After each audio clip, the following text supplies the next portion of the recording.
Excavation team को घने जंगल के बीच जमीन के अंदर जाता एक पाइप दिखाई देता है। ये काफी हैरानी की बात थी क्योंकि जहां पर वो खड़े थे वो एक पुराना डेड वोल्केनो था जिसको पेड़ पौधे और घास ने पूरी तरह कवर कर लिया था। पाइप के अंदर देखने के लिए इसमें नाइट विजन कैमरा भेजने का फैसला किया गया।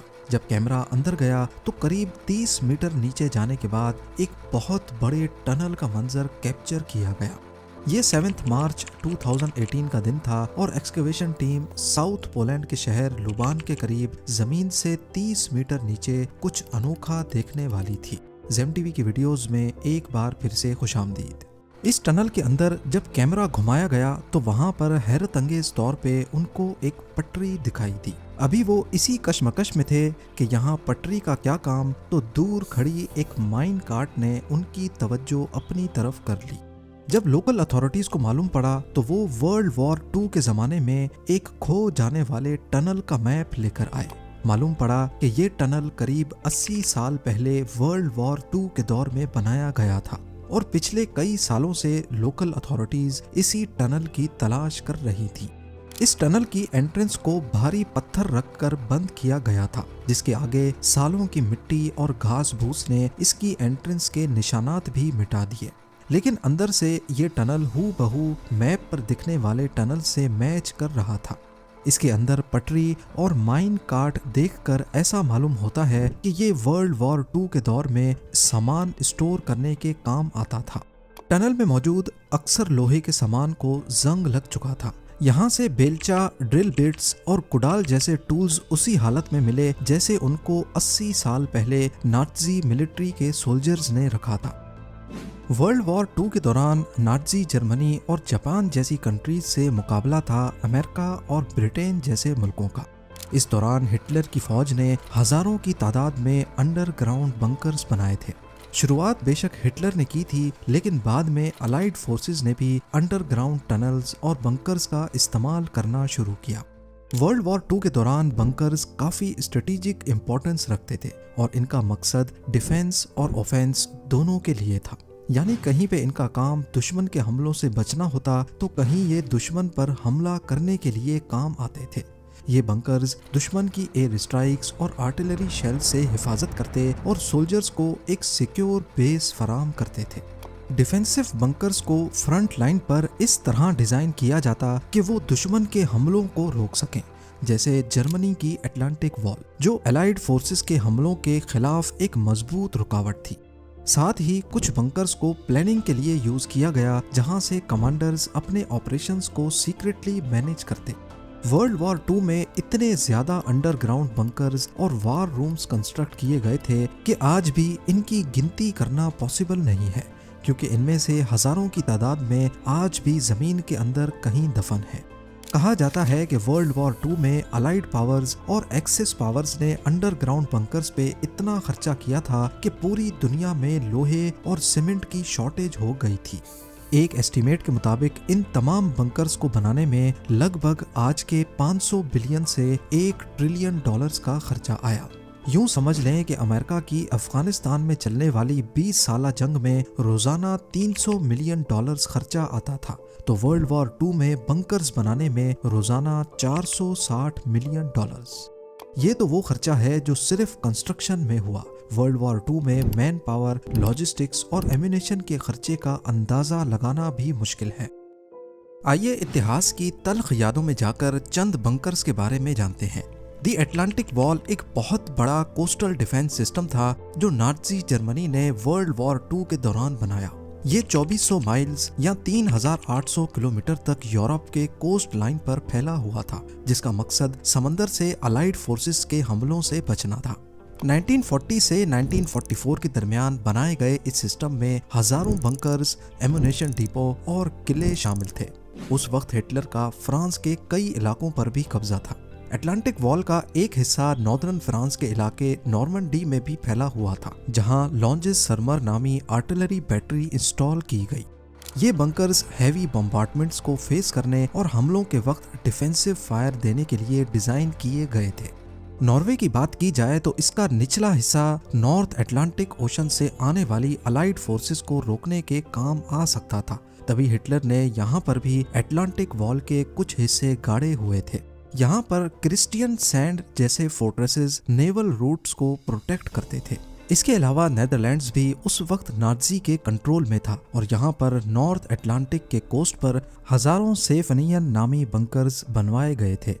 नाजी जर्मनी की इस पूरी अटलांटिक वॉल, जिसमें underground bunkers, depots, tunnels, artillery batteries और किले शामिल थे, को फ्रिट्ज टॉड नामी एक जर्मन इंजीनियर की कंपनी ने बनाया था।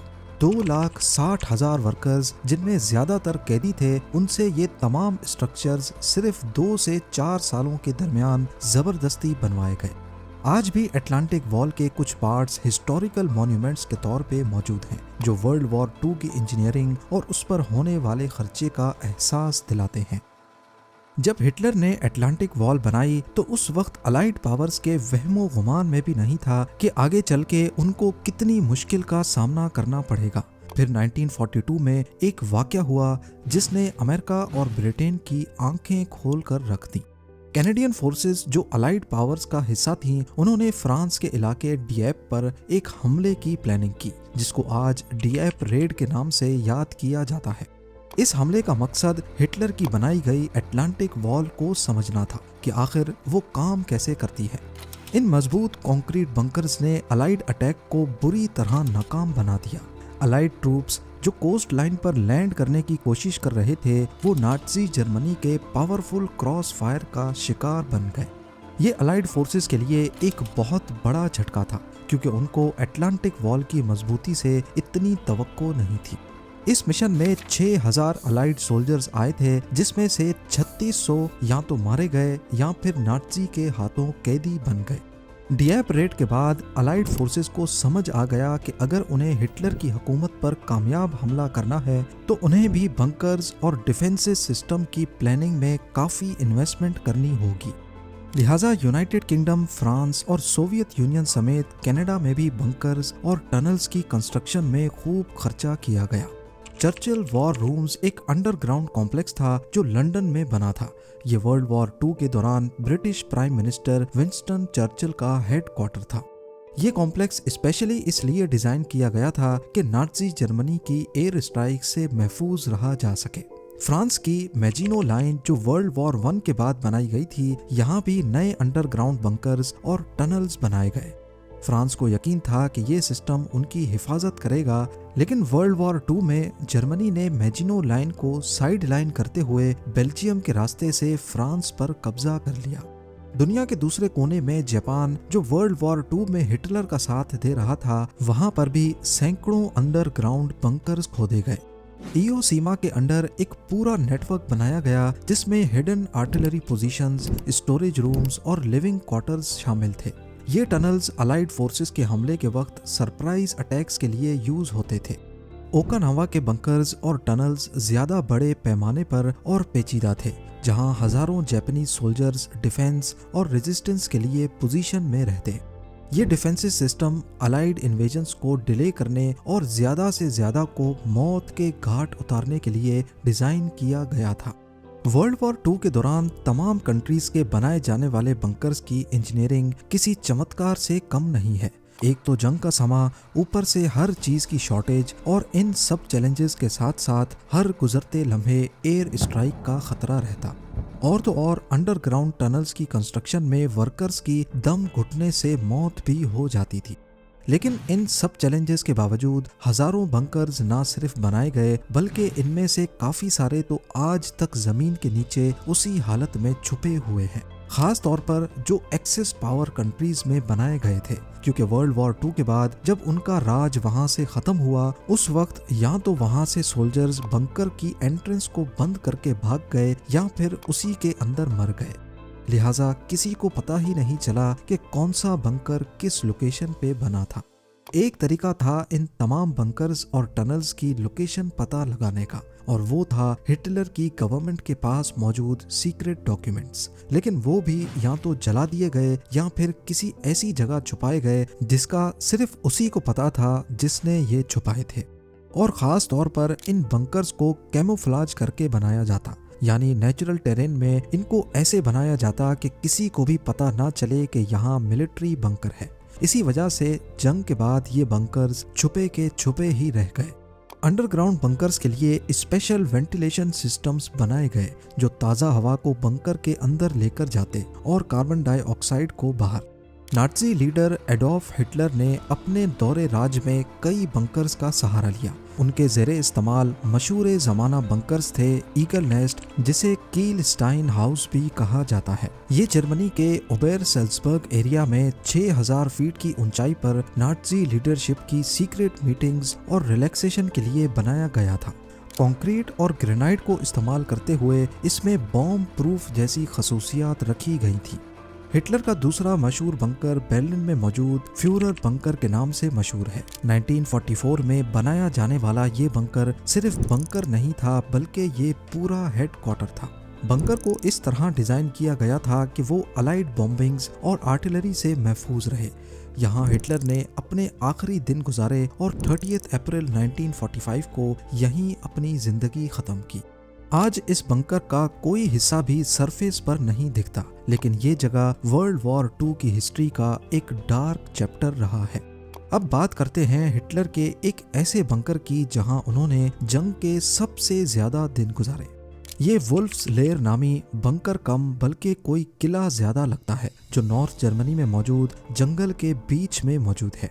इसके अंदर हिटलर का बेडरूम और उसके चारों तरफ ऑफिसेज मौजूद थे। इसकी कंक्रीट की छत करीब 7 मीटर मोटी बनाई गई थी। एक बजरी की मोटी लेयर पूरे किले नुमा बंकर को एयर स्ट्राइक्स और बॉम्बिंग से महफूज बनाती थी। एक मोटी स्टील की चादर का दरवाजा जो केमिकल अटैक से भी बचाता था। किसी इजिप्शियन टूम की तरह दिखने वाला ये बंकर इतना मजबूत था कि आज भी इसे तबाह करना मुमकिन नहीं है, और सिक्योरिटी इतनी कि इसमें एक भी खिड़की नहीं रखी गई। यहाँ एक खास वेंटिलेशन सिस्टम लगाया गया था जो ताज़ा हवा को पूरे बंकर के अंदर सर्कुलेट करता था। पर इतनी सिक्योरिटी के बावजूद भी इस बंकर को जंगल के लैंडस्केप में इनविजिबल किया गया था। इसकी छत पर मिट्टी डालकर इसके ऊपर वही पेड़ पौधे लगाए गए जो आसपास जंगल में मौजूद थे। इसकी वजह से यूपर से जब कोई जहाज गुजरता तो उसे जर्रा बराबर भी नहीं शक होता कि यहाँ नीचे हिटलर का हेडक्वार्टर मौजूद है। अलाइड पावर्स यानी यूएसए, यूके, कनाडा और बाकी फोर्सेस ने नाज़ी जर्मनी के स्ट्रॉन्ग डिफेंसिव बंकर्स और अटलांटिक वॉल को तोड़ने के लिए सालों की प्लानिंग की। हिटलर की बनाई गई अटलांटिक वॉल से मुकाबला करने के लिए 1,56,000 से ज्यादा ट्रूप्स, 5,000 शिप्स और 11,000 एयरक्राफ्ट्स इस्तेमाल हुए। ये 6 जून 1944 का दिन था जिसको डी डे के नाम से याद किया जाता है। इस दिन जर्मनी ने अटलांटिक वॉल के बंकर्स और आर्टिलरी से अलाइड फोर्सेस का सामना किया, लेकिन उनकी प्लानिंग और रिसोर्सेज उतने इफेक्टिव नहीं रहे। अलाइड एयर स्ट्राइक्स और पैराट्रूपर्स ने जर्मन कम्युनिकेशन और डिफेंस का खूब मुकाबला किया। अलाइड फोर्सेस को शुरू में काफी नुकसान का सामना करना पड़ा, लेकिन आखिरकार वो नाज़ी जर्मनी का यूरोप पे कंट्रोल तोड़ने में कामयाब हो गए। उम्मीद है ज़ेम टीवी की ये वीडियो भी आप लोग भरपूर लाइक और शेयर करेंगे। आप लोगों के प्यार भरे कमेंट्स का बेहद शुक्रिया।